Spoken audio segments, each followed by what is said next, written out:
E agora eu vou contar por que eu sou um milagre. Aos 9 anos, eu era uma criança feliz. Feliz.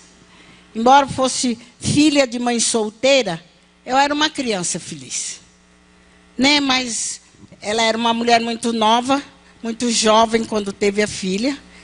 E automaticamente ela se apaixonou. E essa criança também queria ter um pai.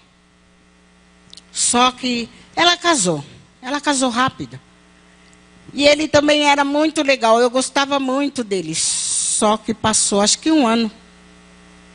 E ele começou a beber desenfreadamente, sem motivo nenhum. E as coisas mudaram assim, como virar um copo d'água no chão. Ele, daquele homem bom, que iria ser um pai perfeito, virou um monstro, né? Porque ele agredia muito a minha mãe. Não batia, mas as agressões faladas era muito doído. E aquilo machucou, começou a machucar o coração da menina de 9 anos. E ela começou a ficar revoltada, começou a ficar triste. Um dia ele chegou muito bêbado, bateu nela. Nesse dia ele bateu, ela reagiu no lugar da mãe e derrubou ele. E ele estava muito alcoolizado e ele caiu. E é verdade, eu ia agredi-lo mesmo. Só que a minha mãe se meteu. E eu não entendi por que ela se meteu. Fiquei muito brava. Achei que ela gostava dele e não gostava mais de mim. Por causa disso eu fui embora. Fui para as ruas de São Paulo. Fui para o centro de São Paulo sem conhecê-lo. Né? E aí eu entrei na marginalidade. Alguém me pegou, me levou para uma casa onde só tinha criança. E esse alguém ensinava essas crianças a ser trombadinha, a ser ladrão, a pegar em armas. Mas um dia eu descobri quem era esse alguém. Eu não gostava muito dele, porque a minha educação ainda era diferente. Até o dia que eu descobri quem era aquele homem. Porque numa das voltas que nós chegamos desses lugares que a gente ia, ele estava discutindo com alguém. E nessa discussão eu achei ter ouvido a voz da minha mãe. E fui ver. E era minha mãe. E ele estava discutindo com a minha mãe. E eu sempre fui em defesa da minha mãe. Fui ali também, mesmo sabendo que ele era muito violento e que ele poderia até fazer alguma coisa para mim. Só que, para minha surpresa, aquele homem era o meu pai. O meu pai biológico. Ali caiu o meu mundinho. Porque eu ainda sonhava com um super-herói. Saí de um padrasto bêbado para conhecer um pai marginal. E aí, naquela hora, com muita raiva, muito triste, eu jurei ser pior do que aquele homem. E foi o que aconteceu. Aos 14 anos, eu já era uma criança extremamente perigosa, procurada por São Paulo inteiro. E eu consegui sumir um tempo da vista da polícia, porque eu engravidei e corri para o colo da mamãe. E lá eu tive a minha filha. Mas eu voltei para a cidade. E ao voltar, eu já tinha quase 17 anos. E eu fui pega. E fui escondida durante quase 1 ano. Quando eu fui levada para a penitenciária de São Paulo. E lá eu fiquei 25 anos da minha vida. Deixei um bebê com 9 meses. Saí, ele tinha 25 anos. Mas no presídio a gente aprende algumas profissões, basta querer. Eu quis fazer uma e eu acabei virando costureira. Sou costureira hoje, profissional. Mas eu queria um emprego, eu queria reencontrar essa criança, porque eu já sabia que a minha mãe tinha morrido. E na época que a minha filha nasceu, a minha mãe estava de nenenzinho novo, tinha um irmãozinho de 1 ano. E eu queria encontrar essas coisas que eu deixei. Eram minhas coisas. Era o que eu tinha de herança, era o que eu tinha de esperança. Eram essas crianças. E eu fui tentar trabalhar. Em São Paulo tem muita confecção. Eu até fiz teste em alguns lugares. Eu consegui passar nos testes. Mas eu não conseguia entrar devido ao meu antecedente. todas as portas se fecharam. Alguém um dia falou para mim assim, alguém que esteve comigo no presídio, eu vou te arrumar um serviço, você está aí pedindo serviço para todo mundo? Eu falei, não quero serviço seu não.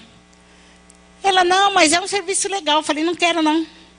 Não, mas é legal. Eu falei, eu não quero, porque eu sabia que ela era traficante.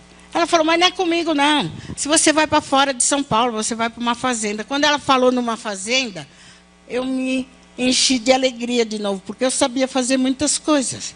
Inclusive plantar. Eu gosto de flores, então eu sabia plantar. Mas eu fui para a fazenda, eu aceitei e fui para a fazenda. Só que, para minha surpresa, quando eu cheguei na fazenda, eu fui levada para uma das repartições da fazenda e lá não se fazia plantações nem coisa nenhuma. Se fazia crack.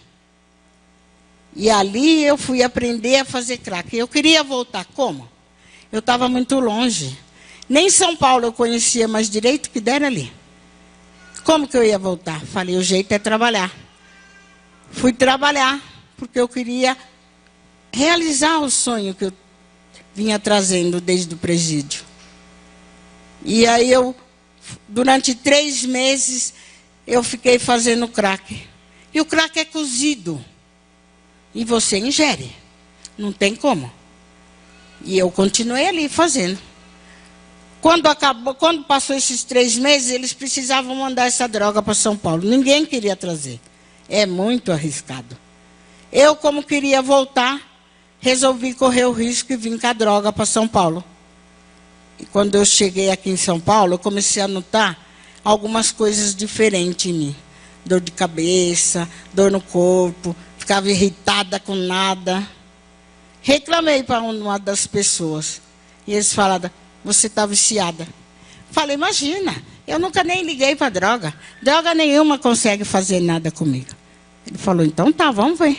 Faz o teste. Eu fui para o teste. E no teste eu descobri que eu estava viciada.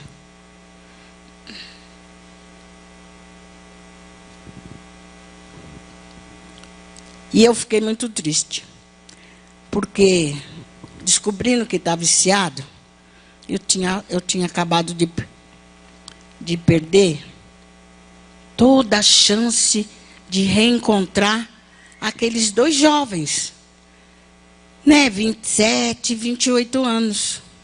Como é que eu ia voltar para uma casa onde 2 pessoas que nunca me viram, não tiveram nenhum tipo de convivência comigo, viciada? Quem quer ter um viciado em casa? Ninguém. É difícil lidar com viciado. É perturbador. Realmente, eu perdi todas as esperanças ali. Já estava ali na Cracolândia. Fiquei ali. Fiquei ali durante 14 anos da minha vida. Né? Sem saber muito bem o que fazer. Pastor, o senhor quer falar? Como é que foi que o senhor... Não, pastor, calma. Não tenha medo. Fique calma. Como é que foi que o senhor se perdeu na Cracolândia, pastor? Eu fui pregar na primeira igreja batista de São Paulo, num congresso missionário. Preguei lá na sexta-noite, no sábado, e aí no final da tarde, eu estava hospedado no hotel próximo à igreja, e eu fui a pé do hotel para a igreja. E eu virei numa rua que não deveria ter virado nela. E eu fui parar dentro da Cracolândia. E todo arrumadinho ali, com a Bíblia na mão para pregar, diante daquele caos. Nunca tinha visto aquilo, já tinha visto pela televisão, mas ao vivo nunca tinha visto. E eu fiquei morrendo de medo de ser assaltado. Aí eu pensei, vão levar meu relógio, levar minha carteira, e se eu sair vivo daqui, já estou no lucro. E aí a gente, quando tem medo, faz o quê? Ora. E eu já comecei pelo Salmo 91, né? E pedi a Deus que tivesse misericórdia de mim e tivesse compaixão. E Deus me respondeu a oração assim no mesmo instante, na mente e no coração. Eu não ouvi vozes, mas a resposta do Senhor foi algo que trouxe paz e angústia. Paz no sentido de que fique tranquilo, não vai acontecer nada. Mas a angústia foi, olha ao seu redor e veja quem está precisando de compaixão, de graça, de amor e de ajuda. Traz minha igreja para cá. Sabe por que as trevas dominam? Porque a luz não chega. Você vai para o congresso missionário, vai pregar, depois termina, todo mundo vai para a sua casa e as trevas continuam reinando aqui.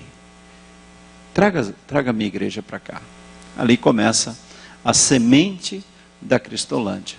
Aí eu volto para a junta, reúno a equipe e começamos então a orar e a sonhar em enviar missionários para começar algo na Cristolândia, na Cracolândia, que a gente não tinha nem ideia do que seria, nem como é que seria esse plano, e algo que Deus estava liderando, e quando Deus está liderando, a gente não tem controle. As coisas acontecem numa dimensão, numa velocidade, as portas se abrem, e Deus vai levantando e movendo pessoas, e vidas têm sido abençoadas ao longo desses 10 anos de Cristolândia, e a Silvia é uma dessas pessoas que foi encontrada ali. Em 2009 começou. Eu vi abrir a Cristolândia. Eu vi pintar a missão. Eu vi fazer tudo isso.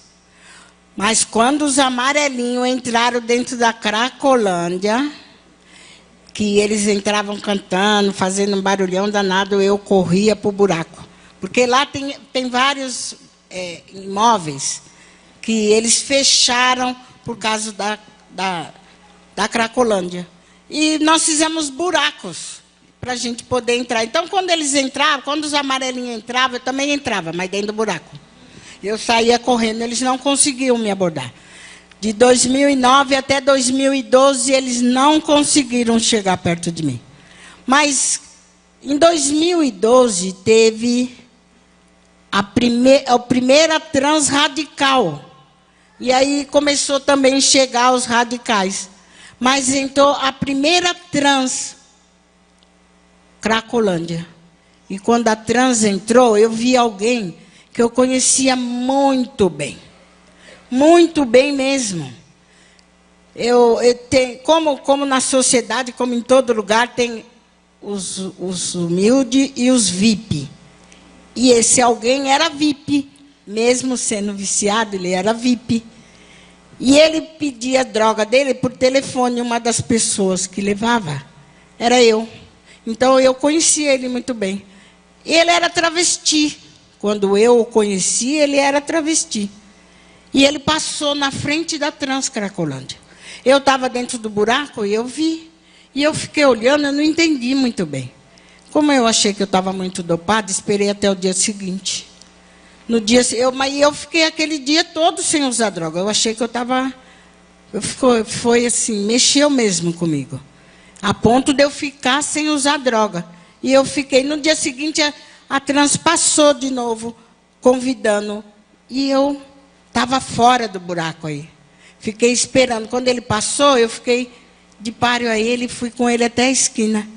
E era ele mesmo, de cabelinho cortado, todo vestidinho, andando todo durinho, todo direitinho. Eu falei, ué, né? Como é que pode? Né? Engraçado, né? A gente estranha. Porque a gente vê tudo assim meio estranho e depois está todo certinho, de cabelinho cortado, barbinha feita, todo bonitinho. Eu pensei, será que é essa camiseta que faz isso? Eu já tinha visto algumas pessoas, mas eu achava que eu estava doida. Mas não era, não. Era o Sérgio mesmo que estava passando. Porque eu fui com ele até a esquina, porque eu queria ver, porque ele era travesti, então ele tinha... Eu acho que vocês até conhecem, porque foi aqui que ele fez as operações dele, para tirar os hormônios, né? Mas os silicones, e ele estava de camiseta, e a camiseta, por mais larga que seja, ela conta. E ela mostrou. Eu falei, então é ele mesmo. É essa camiseta que faz esses negócios. Mas passou, aí chegou a transradical. Os radicais, eles foram para lá, uma menina de Jaú, 18 aninhos. Né? Eu fico pensando, como é que a mãe dela ficou? porque a Cracolândia estava começando aquele negócio, todo mundo se assustou com aquilo, e se assusta até hoje. Aí uma menina de 18 anos foi para o Rio, fez todo o treinamento, voltou para entrar dentro da Cracolândia de São Paulo, e no dia que eles entraram para visitar, eu devia estar dormindo, porque ela me viu, mas eu não a vi. Mas ela se emocionou, ou sei lá se... Não sei o que foi. A minha mão ali, minha mão ali deitada no chão, porque eu estava dormindo, eu não a vi. Mas ela me viu. E ela foi e falou para a líder dela se podia orar por mim. Mas ela não se contentou só com isso. Ela falou também para o pastor da igreja, para a primeira igreja de São Paulo, para orar por mim. Por uma senhora que estava deitada no chão. E ele pediu o nome dessa senhora. E ela foi procurar, mas ninguém sabia o nome. Todo mundo conhecia ela pela bruxa da Cracolândia. E o pastor, então, vamos orar pela bruxa da Cracolândia. E os batistas é igual assim essas grandes torcidas. Do Flamengo, do Corinthians, essas torcidas grandes. Falou para um, falou para todos. E os batistas começaram a orar pela bruxa da Cracolândia. E as coisas começaram a acontecer. As coisas foram acontecendo. Eles começaram a orar para mim. E ela também começou a orar para mim. E a droga parou de fazer efeito. Eu já comecei a perceber que tinha alguma coisa errada comigo. Mas eles entravam na Cracolândia e eu, saía correndo para o buraco. Mas um dia eles entraram. E eu estava muito cansada, distraída. Quando eu percebi, eles estavam a uma distância muito próxima. Não tinha, o buraco mais próximo estava longe deles. E não dava para me correr. E eu estava perto de uma árvore, eu tentei me esconder atrás da árvore. Porque eu era gordo o suficiente para se esconder atrás de uma árvore. Mas mesmo assim, né? Eles entraram em fila dupla. E eu senti que quando eles começaram a passar, eu fiquei ali me fazendo de besta, mas eu senti que alguém parou. E eu virei para ver. Quando eu virei, eu ganhei um abraço na rapidez, porque se pensa eu corro. Mas no que eu virei também, eu já fui pega na virada. E ela abraçou e falou que Jesus me amava. E eu fiquei pensando. Né? Na hora eu olhei para ela assim, porque na Cracolândia você é invisível. Né? As pessoas só te enxergam para brigar com você. Para falar. Quando eles estão mal-humorados, quando eles estão com raiva, a culpa é do usuário. Mas para falar alguma coisa, ainda mais dar um abraço, né?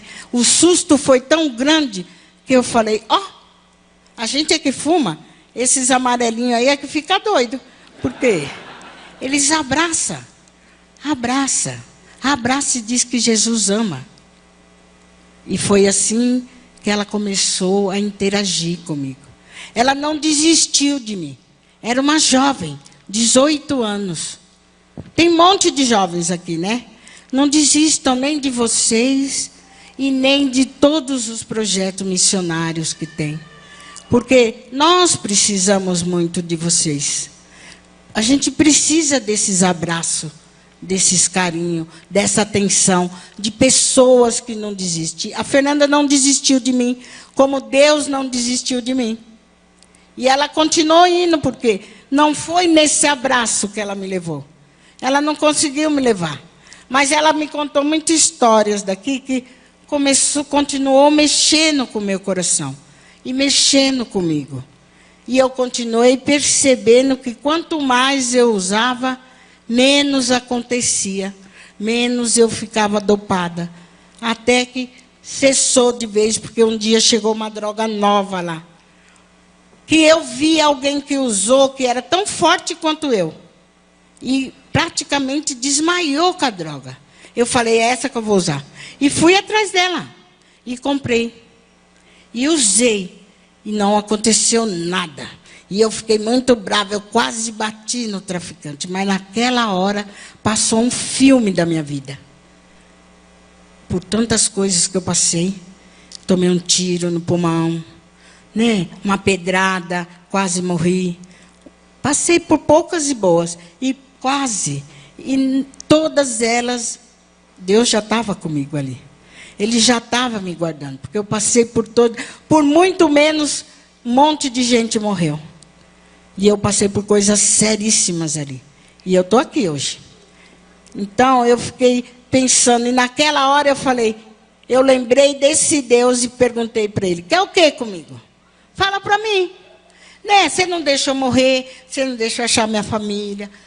Porque esse era o grande desejo da minha família, recuperar o que era meu. Né? Você não deixa nada.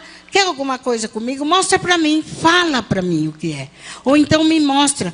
Pode falar, eu vou obedecer. Agora eu vou obedecer. E saí chorando. Fui embora. Eu só consegui parar na porta da missão. Quando eu cheguei lá, eu sentei cansada, chorando, e já era de madrugada. Mesmo que o missionário que saiu e foi lá me ver, que me cobriu, me deu o que comer, ele não podia me recolher. Primeiro porque à noite só tem homem. E porque à noite não recolhe. Tem que estar toda a equipe para recolher. Mas ele falou para mim, fica aqui, fica até amanhã, assiste o culto. Eu fiquei. No dia seguinte, quando abriu, eu entrei para assistir o culto. Eu entrei na intenção de achar aquela moça de 18 anos que falava tanto comigo. Porque ela havia me contado já que se um dia eu quisesse sair dali, ela teria um lugar para me levar. E eu não havia esquecido disso. Ela me contou de uma casa rosa, com sofá rosa. E eu pensei, aquilo ficou gravado no meu coração, porque depois de 50 anos da minha vida, ali, no dia que ela me contou dessa casa, foi a primeira vez que eu voltei a sonhar. Eu me coloquei até dentro dessa casa. Eu me imaginei, eu dentro dessa casa, toda rosa, cheirando a rosa, e eu cheirando rosa. Eu pensei isso. Né? Então, quando eu entrei para o culto, eu pensei nisso. E quando eu estou entrando, eu li. Conhecereis a verdade e a verdade vos libertará. Eu não dei bola para isso, não.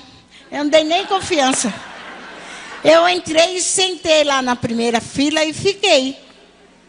E o culto começou, e as coisas continuam. E eu estou olhando para os lados, e o culto está no meio, e o culto está acabando. Aí eu questionei o slogan. Que verdade é essa que eles querem que eu conheça? Crente é tudo igual. Crente é tudo igual. Eles falam, leva, porque quando a gente vai 10, eles ganham 20, porque é assim mesmo que quando a gente está lá, a gente pensa. Que é tudo igual a todo mundo. Nós colocamos todo mundo numa panela só. Mas o culto acabou, e eu saí triste. Já estava indo embora. Ia pisar na calçada quando eu ganhei um outro abraço. E aí que eu virei, era a Fernanda, e eu falei para ela, você vai me levar para a Casa Rosa? E ela me levou. E lá eu fiz a primeira fase, a segunda fase. No meio da segunda fase, nasceu a vontade de estudar. E eu comecei a estudar, tive que refazer todo o ensino fundamental.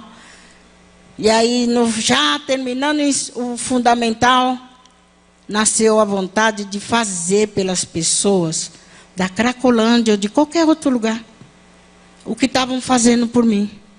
Porque eu tinha reencontrado algumas coisas. Entre elas, o meu irmão. O começo da minha família. Né? Porque por ele se chegava ao resto. E ele foi no dia do meu aniversário. Eu ganhei de presente de aniversário um bolo, um irmão e 2 netos. Né? Aos 57 anos eu conheci os meus netos e reencontrei o meu irmão. E aí eu fiquei pedindo para Deus que me ajudasse, que eu queria. As missionárias, quando a gente está, elas também são normais, igual a vocês. E a gente começa a descobrir essas coisas, porque a gente acha que só é a gente que sofre. Mas a gente começou a entender algumas coisas, e uma delas, da segunda fase, contou os problemas sérios também que ela teve, assim, com ela mesma. Ela não teve problema de droga, nem de álcool, nada disso. mas teve problemas, como todo mundo. E isso enche o nosso coração. A gente começa a ver que a gente faz também parte do mundo, e que é natural. E aí me deu vontade de fazer alguma coisa por alguém. E eu falei que eu queria ser missionária. Ela falou, mas dona Silvia, a senhora tem 58 anos.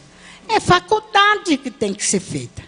Eu falei, mas não faz mal, eu vou tentar. Eu consegui fazer o ensino médio, né? Eu consegui fazer o fundamental todo, já estou aqui. Quem sabe eu consigo fazer o ensino médio? E fui mandada para o ensino médio, e eu fiz o ensino médio. Aí eu falei, eu queria ir lá para o colégio que você estudou.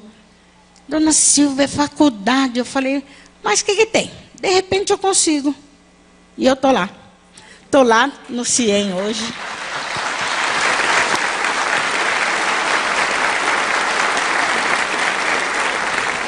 Estou lá no CIEM hoje, no 3º ano, terminando missiologia.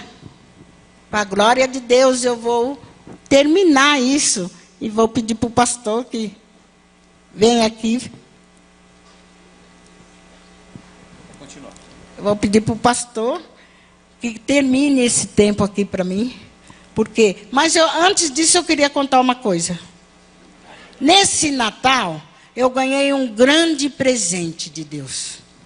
Porque Deus restaura vidas e Ele restaura toda a vida. Ele me devolveu tudo que era meu. Ele me devolveu minha filha, meus netos, meus 2 irmãos. Um dos meus irmãos tem 11 filhos e o outro tem 3. Ele me deu tudo isso e nesse Natal ele me deu a honra de estar com esta família. Nós estávamos, só nós. Faltava eu ali. E esse Natal eu estava ali. Nós passamos o Natal e o Ano Novo. Deus é maravilhoso. Amém? Amém. Amém.